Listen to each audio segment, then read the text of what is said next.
교회가 서로 달라서 교회마다 쓰는 성경이 근데 달라서. 우리는 이거 쓰는 거. 우리 계속 이거 썼었어. 애들이 올리면 안 되지. 전화. 사도신경으로 신앙 고백함으로 1월 19일 주일 예배를 하나님께 드리겠습니다. 전능하사 천지를 만드신 하나님 아버지를 내가 믿사오며 그 외아들 우리 주 예수 그리스도를 믿사오니 이는 성령으로 잉태하사 동정녀 마리아에게 나시고 본디오 빌라도에게 고난을 받으사 십자가에 못 박혀 죽으시고 장사한 지 사흘 만에 죽은 자 가운데서 다시 살아나시며 하늘에 오르사 전능하신 하나님 우편에 앉아 계시다가 저로서 산자와 죽은 자를 심판하러 오시리라. 성령을 믿사오며 거룩한 공예와 성도가 서로 교통하는 것과 죄를 사하여 주시는 것과 몸이 다시 사는 것과 영원히 사는 것을 믿사옵나이다. 아멘. 우리 찬양하지요.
걸어가세 믿음 위에 서서 나가세 의심 버리고 걸어가세 믿음 위에 서서 누가 위에 아무 증거 없어도 주님의 거룩함을 두고 맹세한 주 하나님 아버지는 참 믿으나 주의 모든 약속 믿는 자에게 눕지 못할 다시 한번 찾아옵니다. 주님의 거룩함을 두고 맹세한 주 하나님 아버지는 참 믿으나 주의 모든 약속 믿는 자에게 눕지 못할 무슨 일이 있을까. 걸어가세 믿음 위에 서서 나가세 의심 버리고 걸어가세 믿음 위에 서서 눈과 뒤에 아무 증거 걸어가세 믿음 위에 서서 나가세 의심 버리고 걸어가세 믿음 위에 서서 눈과 뒤에 마지막으로 한 번 더요. 걸어가세 믿음 위에 서서 나가세 의심 버리고 걸어가세 믿음 위에 서서 눈과 뒤에 아무 증거 없어도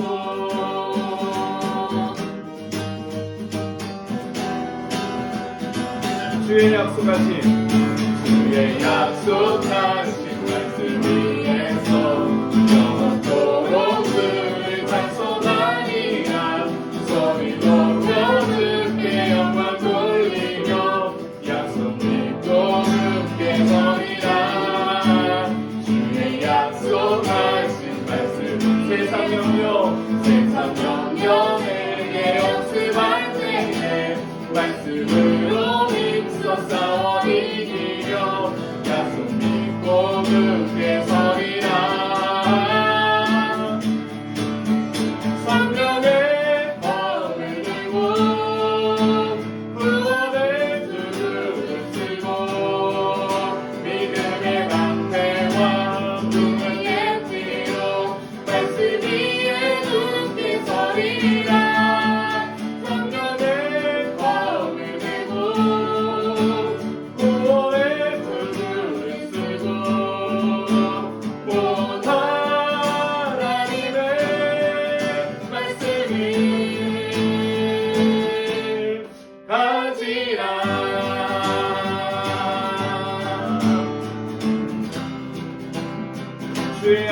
같이 주의 약속하신 말씀 영원하신 주의 사랑 영원하신 주의 사랑이 믿고 성령으로 힘써 싸워 이기며 약속 믿고 굳게 주의 약속하신 말씀 성령이 인도하는 대로 인도하는 대로 행하며 주의 품에 항상 안식 얻으며 약속 믿고 굳게 서리라 성령의 권을 들고 구원의 두루를 쓰고 믿음의 방패와 진리의 뒤로 말씀 위에 굳게 서리라 성령의 권을 들고 구원의 두루를 쓰고 온 하나님의 말씀을 하지라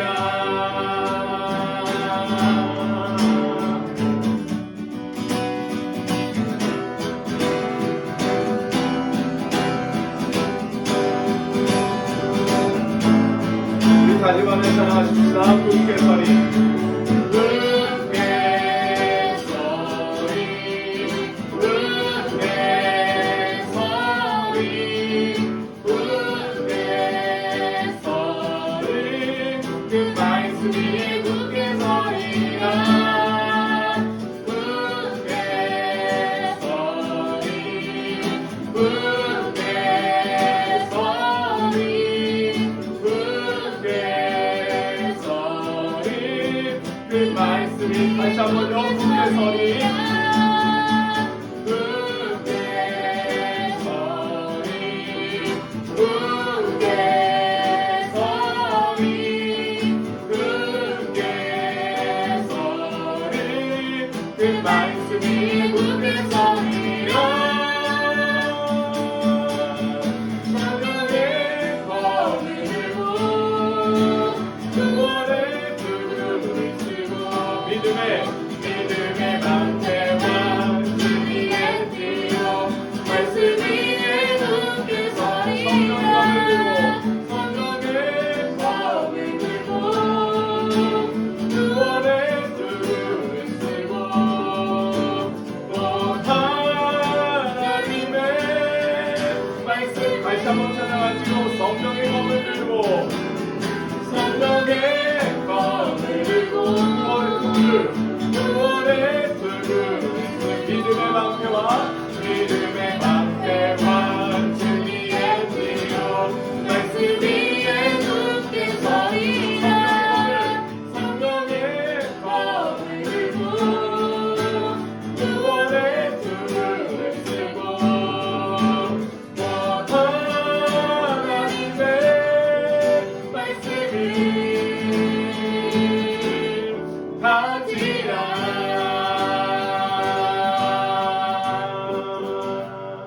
아멘. 예배에서 다민이가 기도하겠습니다.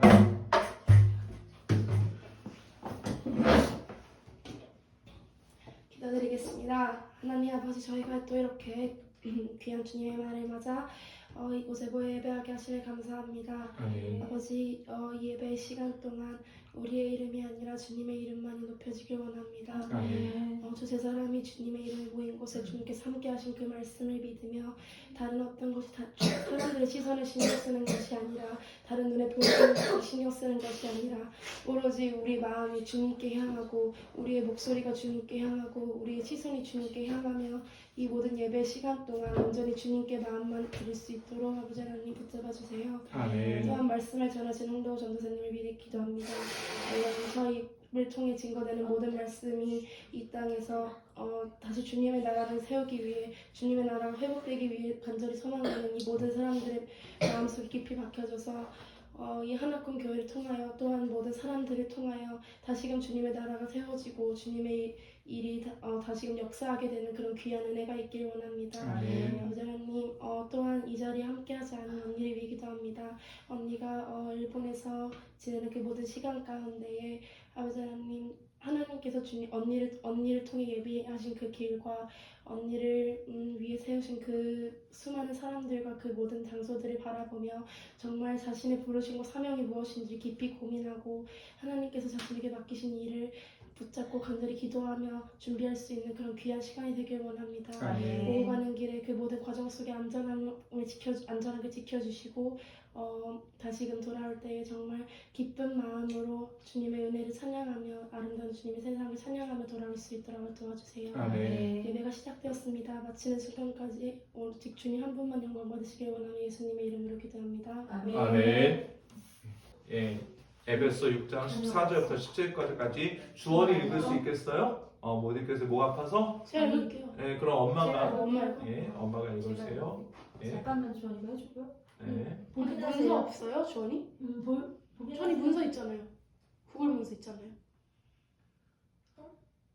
나 문서 있지 않아? 구글 문서 아까 들어가는 거 같더니, 그치? 주원이 아까 구글 문서 수정해서 들어갔었는데. 하세요. 19일까? 잠깐만. 최근 거가 아래에 있을걸? 아니 맨 위에 뜰 텐데, 좀 있으면 뜰 거예요. 아니, 이거 여러 번 항목으로 들어가서 그래. 아, 내가 여러 번 항목. 잠깐만. 내가 여러분 공유 그거 최근 문서. 공유 문서로 들어가서 얘는 그게 하는 게 빨라요. 됐어요? 네, 네. 저 읽을게요. 네. 그런즉 서서 진리로 너희 허리띠를 띠고 의의 호심경을 붙이고 평안의 복음이 준비한 것으로 신을 신고 모든 것 위에 믿음의 방패를 가지고 이로써 능히 악한 자의 모든 불신사를 소멸하고 구원의 투구와 성령의 검 곧 하나님의 말씀을 가지라. 아멘. 예. 언제는 더 아파. 언제지? 지난주부터 우리가 이제 에베소 6장 14절부터 17절까지 우리가 어떻게 무장할 것인가, 무엇으로 무장할 것인가에 대한 이야기를 같이 나누고 있죠. 오늘은 두 번째입니다. 15절과 16절까지 말씀을 가지고 이야기를 할 건데, 세 번째 거가 뭐냐면 평안의 복음이 준비한 것으로 신을 신고예요. 일단 이 표현이 굉장히 재미있어요. 평안의 복음이 준비한 것으로 신을 신고라고 되어 있거든요. 저는 여러 가지 우리나라 역본들이 있지만 그나마 오늘 우리가 읽은 개역개정 역본이 그나마 본문의 헬라어 원문의 의미를 가장 그나마 잘 살렸다라고 생각을 해요. 왜냐하면 다른 무기들 같은 경우는 진리가 띠를, 의가 호심경을 이렇게 되거든요. 그러면 이제 복음이 신발이 되는, 이제 이렇게 되는 게 맞아요. 실제로 원문의 느낌도 이제 그렇게 가고요. 그런데 특별히 그 평안의 복음이 준비한 것이라는 표현을 특별히 붙였어요. 여기는 굉장히. 그러니까 영어의 표현에 따르면 전치사 오브, 뭐뭐의로 그냥 바로 연결시키는 것이 아니라 평안의 복음에 준비된 것 안에서 신을 신어라 라고 좀 명확하게 표현하면 그래요. 그러면은 이제 이게 약간의 의문점이 생겨요. 이 도대체 평안의 복음이 준비한 신발이라는 게 뭐냐라는 거죠. 그런데 이제 우리가 지난 시간에도 이야기했지만 이때 당시에 그리스 로마 시대의 군인들이 입었던 갑옷의 형태가 어떠했는가, 풀 아머의 형태가 어떠했는가를 우리가 기억하면 이 본문의 의미를 이해하기가 조금 더 쉬울 것 같다는 제가 말씀을 드렸어요. 그래서 제가 이때 당시 그 군인들이 입는 신발이 어떠한 걸 봤거든요. 지난 시간에 얘기했지만 이 풀 아머, 전신 갑주를 취한 이 중무장한 병사들은 싸움은 넘어지면 끝납니다. 무릎을 꿇어도 끝나요. 지는 싸움이에요. 더 이상 내가 상대방의 공격을 막아낼 방법이 없어요. 꿋꿋하게 자기 자리에 서서 상대방의 모든 공격을 다 막아내면서 내가 적군을 배워야 하는 그런 어떤 포지션이 바로 모든 전신 갑주를 입은 그런 기사들의 포지션이에요. 신발이 어떻게 생겼는가를 봤더니 그 신발에 굉장히 큰 그 바늘이 있어요. 신발 밑창에. 이거 뭐야? 이거 사람들 밟아주기로 이게 잔인하게 만들어 놓은 건가? 라고 처음에는 생각을 했었는데 그게 알고 봤더니 땅에 단단하게 내 그 발을 디디게 만드는 그런 용도더라고요. 축구화처럼. 그렇죠. 마치 지금의 축구화 그 스터드처럼 이거를 딱 팍 박으면은, 뒤꿈치를 탁 박으면 땅에 단단하게 내 발을 디디게 만들어 놓은 신발이에요. 그러니까 내가 어떻게 하지 않을 수 있어요? 움직이지 않을 수 있어요. 이게 이때 당시 그 로마 시대 때 군인들이 특히 이제 전신 갑주를 입은 그런 기사들이 신었던 신발이에요. 그러니까 굳건하게 서 있게 되는 겁니다. 굳건하게. 우리의 무릎은 연약할 수 있어요. 기사들의 무릎은 연약할 수 있거든요. 특히 위에 아주 무거운, 그죠? 호신장비 띠와 위에 갑옷을 걸쳤단 말이에요. 얼마나 무겁겠어요. 아무리 그 무거운 갑옷을 견뎌낼 수 있도록 훈련을 많이 한 용사들이라고 할지라도 계속 전투가 길어지면 길어질수록 그 무게는 점점 더 무거워지고 힘은 빠지고 어려워질 거란 말이에요. 내 무릎을 꿇고 싶고 내 발이 무너질 거란 그런 많은 상황들이 생길 수 있겠죠. 그럴 때 우리를 단단하게, 그 병사를 단단하게 설 수 있도록 도와주는 게 바로 뭐냐면 그들이 신었던 신발이라는 거예요. 신발 자체가 그런 기능을 해요. 우리가 기억해야 될 것은 신앙의 싸움을 싸울 때 우리가 단단하게 서 있어야 된다는 거잖아요. 우리가 계속 이야기하지만 단단하게 서 있어야 돼요. 사단의 공격이 절대 멈추지 않습니다. 단단하게 서 있어야 됩니다. 그럼 우리가 단단하게 서 있을 그 기반이 무엇인가? 우리가 영적인 전쟁을 치를 때 정말 어디에 서 있어야 단단한가? 어디에 서 있어야 우리의 터가 무너지지 않는가? 바로 오늘 평안의 복음이라는 거예요. 평안의 복음. 평안의 복음. 복음이 우리에게 평안을 가져다 줍니까? 이 에이레네, 우리 웰러의 에이레네라는 단어거든요. 평안이라는 단어는. 이 에이레네라는 단어는 무슨 뜻이냐 하면 그 한 대로 묶다라는 뜻이에요. 하나로 묶다. 그 완전한 하나로 묶어서 완전하게 만들다라는 뜻이거든요. 그냥 하나로 연합하는 거예요.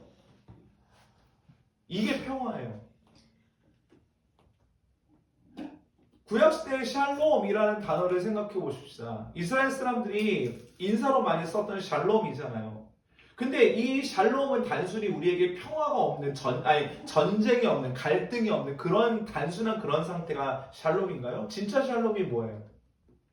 이스라엘 백성이 하나님을 떠나 사는 것, 그 상태에서 벗어나 다시 하나님께로 돌아와서 하나님과 연합되는 것.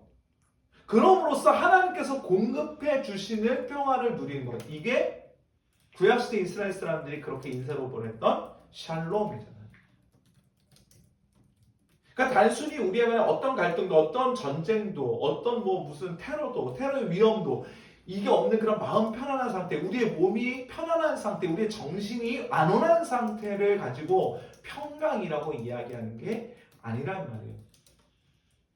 복음이 이야기하는 평강이 뭐예요? 우리가 누구와 함께하는 거예요? 하나님과 함께하는 거예요. 그래서 예수님께서 이 땅에 처음 태어나실 때 천사가 요셉에게 현몽해서 이렇게 얘기하죠. 아들 낳으리니 이름을 임마누엘이라 하리라. 이는 하나님이 우리와 함께 계시다. 이게 샬롬이에요. 이게 샬롬. 그죠? 이게 샬롬이에요. 그 복음이 뭐예요? 복음은 하나님 없이 사는 사람들, 하나님이 없이 살던 사람에게 뭘 전하는 거예요? 하나님께서 다시 우리에게 오셨다. 하나님이신 예수께서 이 땅에 오셔서 우리를 위해서 죽으셨다. 우리에게는 의로움이 없지만, 우리가 지난 시간부터 계속 얘기했지만 우리에게는 의로움이 없을 때 누구에게 의로움이 있다? 하나님께 의로움이 있다. 그 하나님의 의로움이 누구로 나타났다? 예수 그리스도로 이 땅에 나타나서 우리를 위해서 죽으심으로 하나님의 그 공의로우심을 채우셨다. 율법의 요구를 모두 채우셨다. 이게 복음이란 말이에요.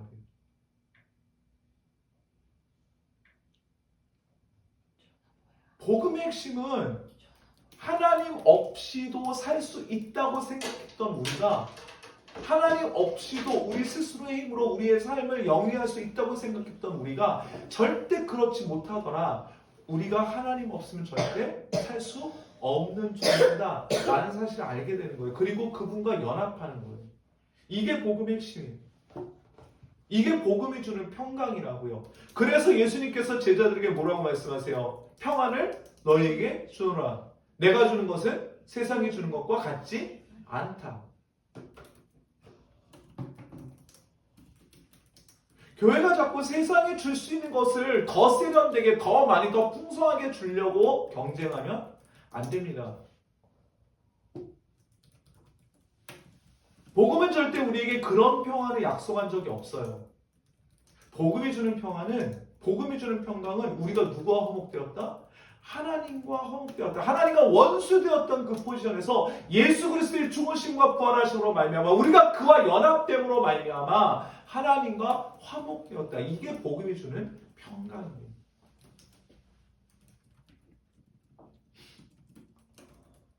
그래서 복음을 전할 때 예수님께서 제자들을 보내면서 뭐라고 말씀하셨는지 보세요. 마태복음 10장 11절부터 13절까지 볼까요? 제가 읽을게요. 네. 어떤 성이나 마을에 들어가든지 그 중에 합당한 자를 찾아내어 너희가 떠나기까지 거기서 머물라. 또 그 집에 들어가면서 평안하기를 빌라. 그 집이 이에 합당하면 너희 빈 평안이 거기 임할 것이요 만일 합당하지 아니하면 그 평안이 너희에게 돌아올 것이니라. 아멘. 제가 다시 읽어드릴게요. 어떤 성이나 마을에 들어왔는지 그 중에 합당한 자를 찾으면 너희가 떠나기까지 거기서 머물고 또 그 집에 들어가면서 문안하라. 12절을 다시 보면 문안하라라고 나와 있어요. 그런데 그 문안이 그들의 것이 되느냐 아니면 그들의 것이 되지 않느냐라는 거예요. 그 문안에 그가 합당한가 또는 합당하지 않은가예요. 그럼 뭐가 전제예요? 뭐가 전제예요? 우리가 무엇을 소유한 자여야 돼요? 먼저 복음을 소유한 자여야 돼요. 우리가 먼저 무엇을 누리는 자인 거예요? 하나님과의 평강을 누리는 자인 거예요. 그런데 이제 우리가 그 평강을 전하기 위해서, 그 복음을 전하기 위해서 어떤 성에 들어갈 때에 합당한 자를 찾는 거예요. 성령 하나님의 인도하심이 분명히 있을 거란 말이에요. 그래서 그곳에 머무는 거예요. 그곳을 기점으로 삼는 거예요. 그러면서 인사하는 거죠. 보통 구약시대 사람들이 뭐라고 인사했을 것 같아요? 그럼 이 시대 예수님께 제자들이 뭐라고 인사했을 것 같아요? 샬롬이라고 인사를 했겠죠. 당연히.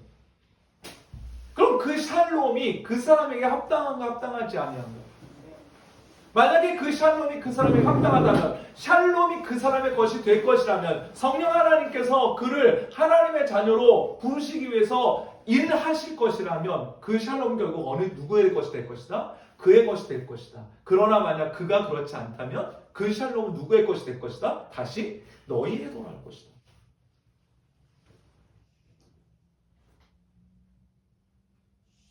그래서 복음을 전하는 자들은 기본적으로 뭘 선포하는 자들이에요? 샬롬을 선포하는 자들이에요. 복음을 전하는 자는 기본적으로 무엇을 누리고 있는 자들이어야 돼요? 하나님과의 샬롬을 누리고 있는 자들이어야 돼요.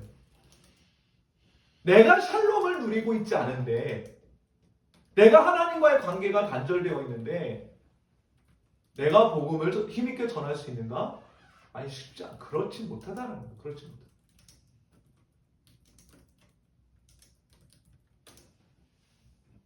전도하고 싶으세요? 전도하고 싶으시면 기본 전제는 우리가 먼저 하나님과 뭘 누려야 돼요? 샬롬을 우리가 먼저 누려야 돼요. 우리가 먼저 샬롬을 누리고 있어야 돼요. 그게 우리께 진짜야 돼요. 우리께 진짜야 돼요. 왜? 우리 항상 하는 얘기 있잖아요. 우리가 어떤 의사 선생님을 사람들에게 추천해 주려면 전제 조건이 뭐예요? 우리가 먼저 그 의사 선생님이 진짜다라는 걸 경험해봐야지 그 선생님 추천해 주는 거지. 우리가 직접 경험해보지도 않았는데 어떻게 추천을 해요? 사람들의 말만 듣고. 그건 모른다고. 진짜는 뭐예요? 우리가 경험해보는 게 진짜예요. 그렇지 않아요? 그것도 우리가 정말 어려운 병에서, 정말 불치의 병에, 난치의 병에서 어떤 선생님을 만나서 고침을 받았어. 그럼 그 선생님은 얼마든지 소개해 줄 수 있지. 그게 진짜잖아요. 마찬가지예요. 우리가 복음을 전할 때 우리가 먼저 샬롬을 누리고 있어야 되는 거예요.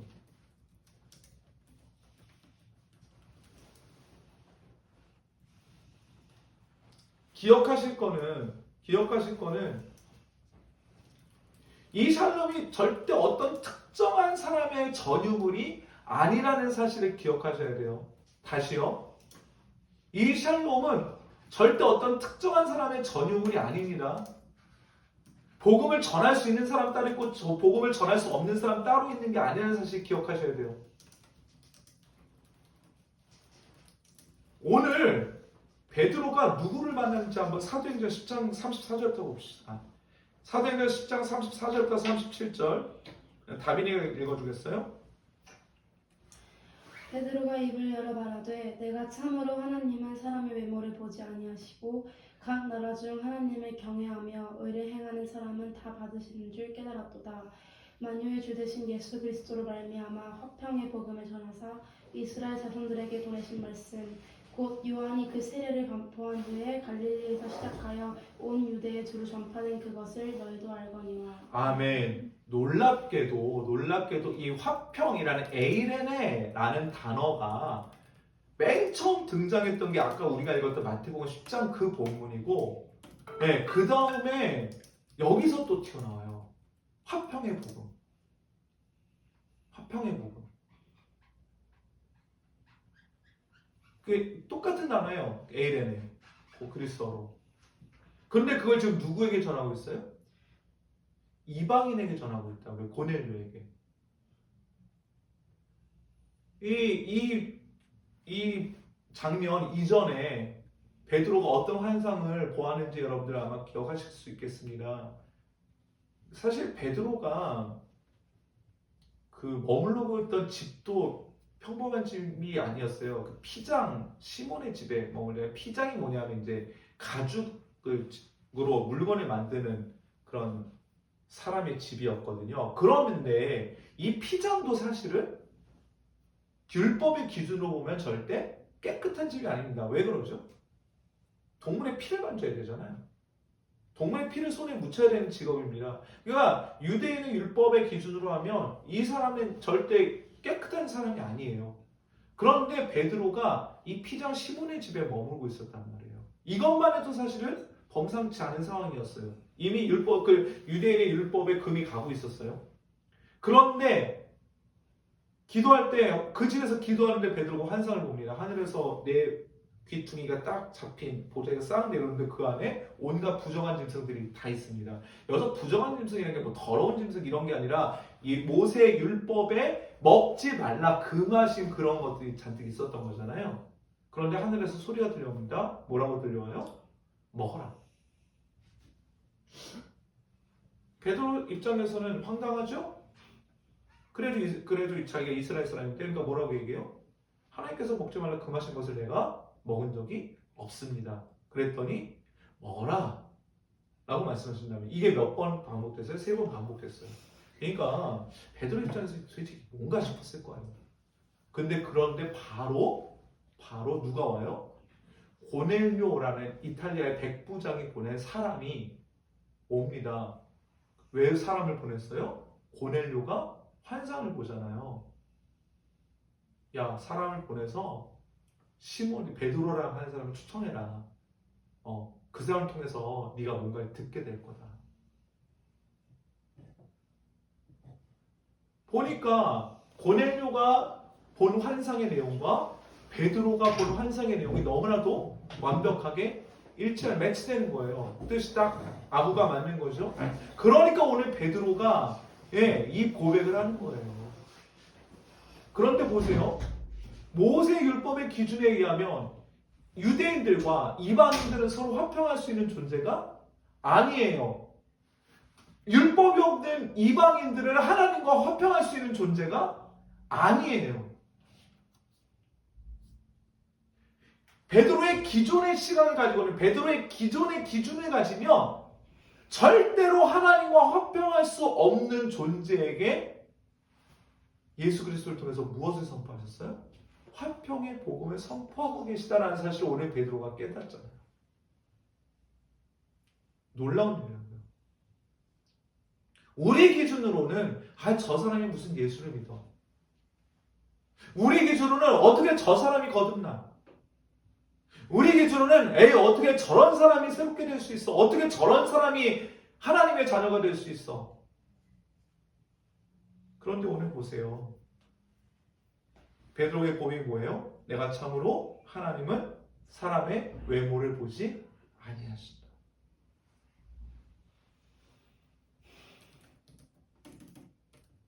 하나님은 사람의 외모를 보지 아니하십니다. 그 사람이 어떠함에 따라서 그가 복음을 들을 자격이 있고 복음을 들을 자격이 없다가 아니에요.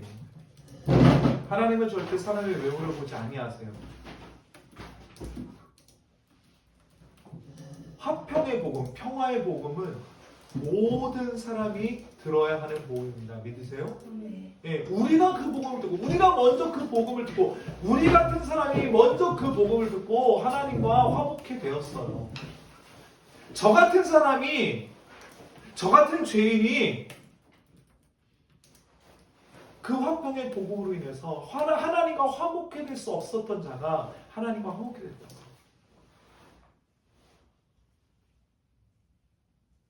하나님이 우리도 오래 참으셨는데, 하나님이 우리도 오래 참으셨는데, 그렇지 않아요? 네, 우리도 오래 참으셨는데,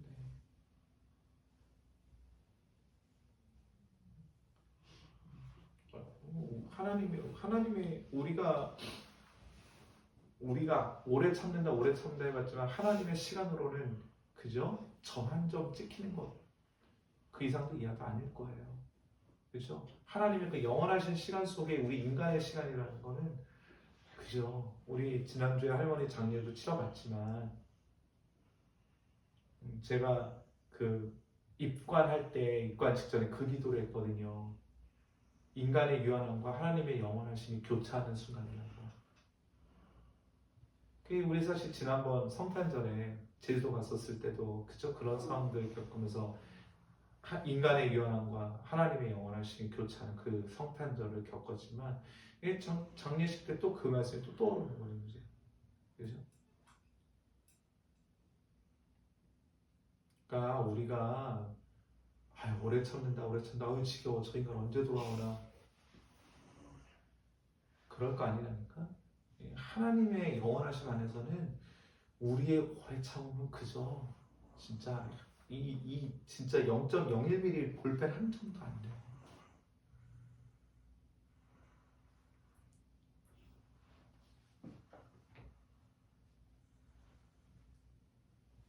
우리에게 화평의 복음이 전해졌던 것처럼 모든 사람에게 화평의 복음이 전해져야 하고 그들에게 화평의 복음이 필요한 사실을 믿으시기 바랍니다. 이 사실 위에 우리가 서 있습니다. 우리의 외모 또한 별게 아니었습니다. 사실 그렇게 따지고 보면 우리의 외모도 별거 아니었어요. 그런데 우리 하나님께서 사람의 외모를 보지 아니하시고 우리에게 화평의 복음을 전하셨어요. 우리가 이 사실 위에 굳게 서 있을 수 있는 겁니다. 어떤 전쟁 상황 속에서도, 어떤 공격 속에서도, 어떤 강력한 파워 어택 속에서도 우리의 무릎이 꺾이지 않고 굳건하게 서 있을 수 있는 그 기반은 바로 이 평화의 복음입니다. 이 사실 기억하시는 저와 여러분이 되시기를 주님의 이름으로 간절히 소망합니다. 네 번째로 우리에게 필요한 게 뭐예요? 이 모든 것 위에 무엇을 가지는 거예요? 믿음의 방패를 가지는 겁니다. 믿음의 방패. 이 모든 것 위에 하면 자 보세요. 이제 자 띠 맸어요. 갑옷 입었어요. 그 다음에 신발 신었어요. 근데 그 모든 것 위에 자 그럼 이제 우리가 생각하는데 이때 우리가 떠올리는 방패 사이즈가 딱 나오는 거죠. 어느 정도 사이즈일까요? 그냥 단순히 뭐 여기 이 정도 가리는 사이즈일까요? 아닐 거예요. 그렇죠? 보통 그러면 이제 어느 정도를 가려야 되는 사이즈예요? 최소한 내 온몸을 다 가릴 수 있는 대방패 정도의 수준이 될 거란 말이에요. 사실은. 그렇죠? 이 모든 것 위에 그래서 이제 띠 매고 갑옷 입고 신발 딱 신고 나면 그 위에 이제 왼손에 단단하게 끈 매고 방패와 연결된 끈을 딱딱 동여 매고 이제 여기에 딱 떨어지지 않게끔 강하게 이제 붙잡고 있어야 되는 거예요. 이제 이 방패 딱. 그죠? 그래서 이제 들고 서 있는 겁니다. 이제. 그런데 오늘 하나님께서 바울을 통해서 이 방패의 역할을 보다 좀 더 명확하게 특정해주고 계세요. 보통 이 방패는 우리가 생각하기에 이제 근접거리, 그죠? 칼, 상대 칼, 창 뭐 이런 거 막는 용도일 거라고 생각하는데 오늘 16절 보니까 이 모든 것 위에 믿음의 방패를 가지고 이로써 능히 악한 자의 모든 불화사를 소멸하고 오랍니다. 불화살을 쏘느라고. 근데 이 사단이 원거리 공격을 해요. 그죠? 성경 여러 곳에서 이 화살에 대한 언급을 하거든요. 근데 이때 당시에 화살의 위력은 상당히 강력한 것이어서 특별히 시편에 화살에 대한 언급을 할 때 공통적으로 표현하는 게 뭐냐면 심장이 무엇을 뚫고 지나간다고 표현하냐면 심장을 뚫고 지나간다고 얘기해요. 화살이. 그러니까 화살의 그 강도는 능히 애지간한 갑옷도 뚫고 심장을 뚫고 지나갈 수 있을 정도의 그 정도의 활기였던 것 같아요. 뭐 이렇게 잡아당기는 활도 있겠죠. 뭐 석궁 뭐 이런 거 썼겠죠. 그 정도로 강력했어요. 그렇기 때문에 그렇게 튼튼한 갑옷을 입었어도 방패가 필요했던 겁니다. 또 이 화살이 오늘 본문에는 뭐예요? 불화살이에요. 그냥 화살도 아니에요. 그러니까 앞에 뭔가 매달아놨겠죠. 그죠? 그러면은 이게 딱 꽂히면은 단순히 꽂혀서 피만 철철 나는 게 아니라 거기에 불이 붙는 겁니다. 그럼 그렇지 않아도 또 중갑옷을 입고 있어서 거동이 그렇게 막 날래지 못한데 거기에 딱 꽂힌 화살에서 불까지 붙었어요. 그런데 완전 끝나는 거죠. 아니 효과적인 살상 무기예요. 사람을 죽이기에 능한 무기입니다.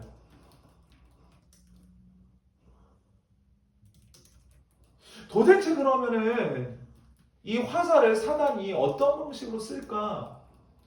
이 사단이 어떤 방식으로 쓸까가 굉장히 궁금해졌어요. 도대체 무엇을 가지고 사단의 불화살이라고 이야기를 했을까? 그러다가 제주도에서 있었던 일이 생각날까요? 제주도에서 하나님께서 저에게 위로하셨던 말씀이 생각났거든요. 시편 127편 3절부터 5절까지 제가 읽어드릴게요. 보라, 자식들은 여호와의 기업이요 태의 열매는 그의 상급이로다. 젊은 자의 자식은 장세의 수중의 화살 같으니 이것이 그의 화살통에 가득한 자는 복되도다. 그들이 성문에서 그들의 원수와 담판할 때에 수치를 당하지 아니하리로다. 아멘. 시편 이 표현 재밌어요. 그냥 단순히 읽고 지나갈 수 있는 표현인데 젊은 자의 자식은 그 장사의 수중의 화살 같으니 이것이 그의 화살통에 가득한 자는 복되도다라고 얘기해요. 근데 이 화살통을 지금 전쟁에 나가서 쓰는 게 아니죠. 어디에 썼어요? 성문에서 원수와 담판할 때 써요. 말하는 성문에서 원수와 말하는 거거든요. 말하는 거. 구약에서 그 히브리어로 나바르라는 그 단어를 쓰는데 말하다 그냥 말하는 거예요. 근데 이 나바르라는 말하다라는 단어는 그냥 보통 일상에서의 말하다라는 뜻으로도 쓰이지만 특별히 자기의 입장을 명확하게 말하는 것, 선포하는 것으로도 쓰이고 장소가 성문이잖아요. 구약시대에서 성문은 어떤 장소로 쓰였냐면 재판 장소로 쓰였어요. 그럼 재판에서 말한다라는 의미는 좋은 의도로 말하는 거겠어요? 그죠? 검사와 변호사 사이에 치열한 그죠? 설전이 오가는 이 말로 내가 내 상대의 죄를 입증해야 되고 나의 무죄를 변론해야 되는 어쩌면 말로 살리고 죽이는 이런 치열한 말의 전쟁이 벌어진 장소가 성문이었단 말이에요.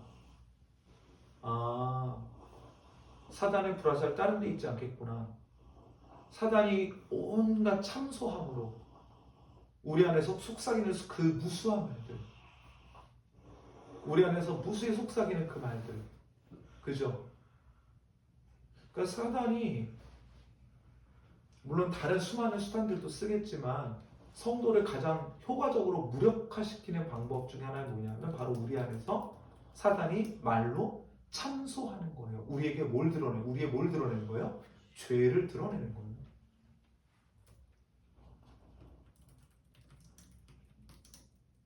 사단의 불화살이 가장 명확한 것은 사단이 우리의 죄를 드러내버리는 겁니다. 우리는 여전히 하나님 앞에서 부끄러운 존재들입니다. 우리가 거듭났다고 해서 우리의 죄가 더 이상 반복되지 않지 않아요. 때로 미치도록 쪽팔리고 미치도록 부끄럽고 하나님 앞에 도저히 나설 수 없는 그런 상황에 있을 수도 있죠. 사단은 그것을 너무나 잘 이용해요. 사단이 가장 잘하는 건 참소하는 겁니다. 우리의 죄를 들춰내는 거예요. 우리의 어두운 것, 우리의 약한 것, 하나님 보시기에 정말 더러운 것들이 우리 안에 있다는 걸 사단은 너무나 잘 알아요. 그래서 그걸 들춰내는 거예요. 사단이 제일 잘합니다. 봐, 니까짓 게 뭐? 봐, 니까짓 게 뭐?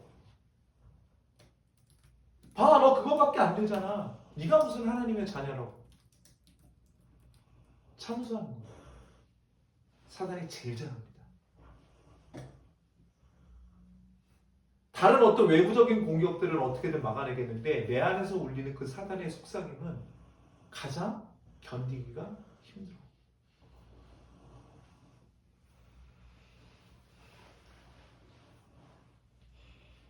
그런데 오늘 하나님께서 바울을 통해서 이 불화살을 소멸하기 위해서 어떤 피해도 입지 않기 위해서 우리가 가져야 될 게 뭐라고요? 믿음의 방패라고. 믿음의 방패. 믿음의 방패. 그래서 이때의 믿음은 공격용이 아니에요. 막 맹렬한 그런 믿음이 아닌 것 같아요. 그죠? 오히려 우리에게 어떤 정말 버티고 있어야 돼요. 그죠? 버티고 있어야 돼요. 이 사단의 공격 진짜 미치겠어요. 그죠? 우리가 하나님 앞에, 우리가 이 땅에서 발 디디고 살아있고 코로 숨 쉬는 동안에 이 사단의 참소는 끊이지 않고 계속 공격할 거란 말이에요.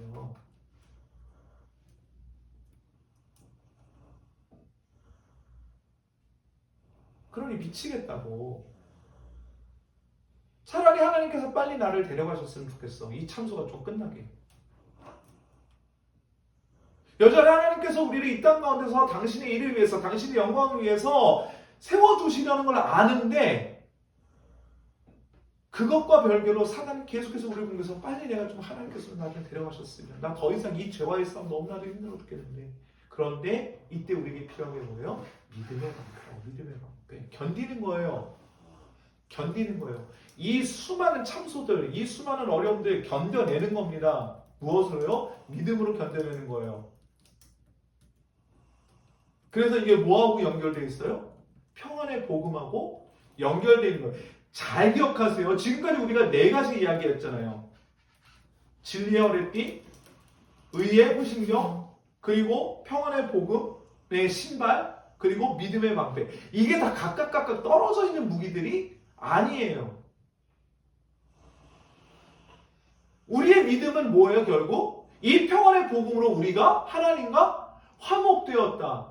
우리의 죄를 더 이상 하나님께서, 우리 아버지께서 기억하지 않으신다. 동의서에서 먼 것처럼 우리의 죄가를 멀리 옮기셨다. 시편 기자의 고백대로. 그래서 예수님께서 주기도문을 통해서 뭐라고 기도하라고 가르치세요? 우리가 다른 사람의 죄를 용서해 준 것 같이. 여기서 용서해 주는 건 다시 기억하지 않는다는 뜻이에요. 완전히 다 없애버린다고요. 사람들의 죄를 용서해 준다는 거는. 그렇게 하는 것처럼 우리 죄를 용서해 달라고. 다시 그 죄를 묻지 말아달라고. 그렇게 기도하라고 예수님께서 자기 제자들에게 가르치셨잖아요.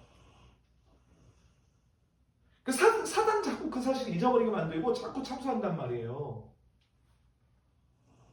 이때 우리의 믿음은 그것을 버텨내는 겁니다. 인내하는 거예요. 평강의 복음과 연결돼서 하나님은 절대 당신의 사랑을 우리에게서 끊어내지 않으실 것이다. 그래서 로마서 8장 38절 39절 세상의 그 어떤 것도 우리 주 예수 그리스도 안에 있는 하나님의 사랑에서 끊을 수 없으리라. 이걸 기억해야 되는 거예요. 이거를 기억해야 되는 거예요. 그래서 이 믿음이 무엇을 이루게 되는 거예요? 인내를 이루게 되는 거예요. 야고보서 1장 2절부터 4절 볼까요? 다 같이 읽어봅시다. 시작. 내 형제들아 너희가 여러 가지 시험을 당하거든 온전히 기쁘게 여기라. 이는 너희 믿음의 시련이 인내를 만들어내는 줄 너희가 알미라. 인내를 온전히 이루라. 이는 너희로 온전하고 구비하여 조금도 부족함이 없게 하려 함이라. 아멘. 2절에 나오는 시험, 3절에 나오는 시련 같은 단어예요. 테스트예요. 테스트. 끊임없이 야 그래 네가 얼마나 좋아서 네가 얼마나 잘해서라고 끊임없이 사단이 테스트한단 말이에요.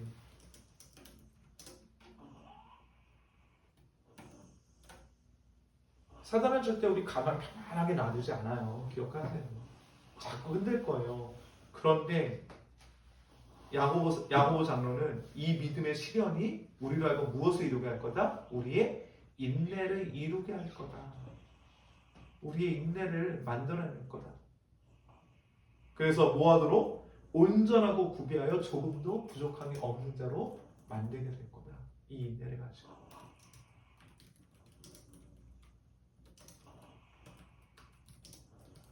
우리의 어떠함으로 이 우리의 온전함, 우리의 준비됨을 만들어낼 수 있는 게 아니에요. 우리의 그 어떤 아름다운 모습도 사단을 한 번에 뒤집어 버릴 수 있어요. 우리 가장 정말 우리 정말 막 다 꾸몄어. 진짜 모든 걸 다 갖췄다고 생각했는데 우리 저 밑바닥에 숨어있던 우리 가장 저 더러운 것들을 사단이 마치 쑥 가라앉아 있던 그 오물통을 한 번 확 뒤집어 버리듯이 다 올라와서 우리 온갖 지저분한 걸 다 드러내게 만들어볼 수 있어요.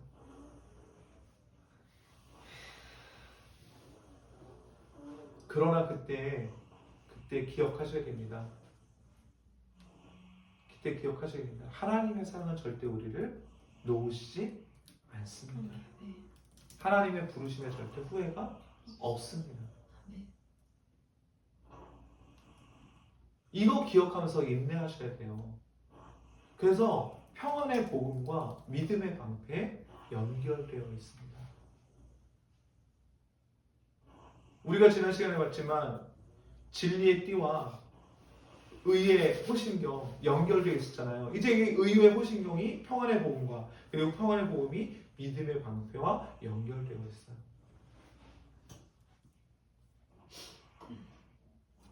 말씀을 마무리하도록 하죠. 사단의 공격은 날마다, 시간마다, 순간마다 우리가 하나님 앞에서는 그날까지 계속 지속될 겁니다. 사단이 그런 존재예요. 사단의 본질이에요, 그게 사실은. 사단은 단 한순간도 하나님의 자녀들이 하나님의 자녀답게 사는 것을 그냥 두고 보질 않아요. 어떻게든 우리의 마음을 뒤집어 놓을 겁니다. 어떻게든 무슨 방법을 써서라도 우리의 마음을 흔들어 놓을 거예요. 그럴 때 우리가 다시 한번 복음 앞에 서야 합니다. 그래서 우리가 날마다 복음 앞에 서야 되는 거예요. 우리에게 날마다 복음이 필요한 이유는 다른 게 아니에요. 사단의 공격이 멈추지 않기 때문이에요. 우리 힘으로는 절대 그 공격 막아낼 수 없습니다. 그래서 우리는 우리 스스로를 지키기 위해서 다시 복음 앞에 서야 합니다. 굳건하게 설 수 있도록. 그리고 수많은 사단의 공격들을 막아낼 수 있도록. 우리가 믿음의 싸움을 계속 지속해 나갈 수 있도록 우리는 오늘도 복음 앞에 서야 합니다.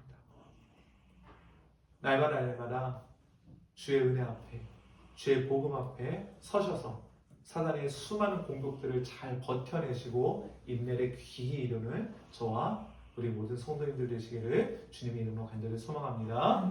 기도하죠. 사랑하는 주님, 주께서 주시는 놀라운 평강 이미 저희 안에 있음을 이 시간 다시 한번 고백하고 선언합니다. 하나님께서 우리를 당신의 자녀로 삼으셨사오니 그 어떤 것도 우리를 당신의 사랑에서 끊어낼 수 없습니다. 이 사실 날마다 붙잡게 하시고 날마다 복음 앞에 다시 우리를 세우게 하사 사단의 수많은 공격들로부터 우리를 지켜내고 인내를 온전히 이루는 저희의 모든 삶이 될 수 있도록 주님 저희를 붙잡아 주옵소서. 예수 그리스도 이름으로 기도하옵나이다. 아멘. 하늘에 계신 우리 아버지여, 이름이 거룩히 여김을 받으시오며 나라가 임하시오며 뜻이 하늘에서 이루어진 것 같이 땅에서도 이루어지이다. 오늘 우리에게 이러한 양식을 주시옵고 우리가 우리에게 죄 지은 자를 사하여 준 것 같이 우리 죄를 사하여 주시옵고 우리를 시험에 들게 하지 마시옵고 다만 하늘에서 구하시옵소서. 나라와 권세와 영광이 아버지께 영원히 있사옵나이다. 아멘.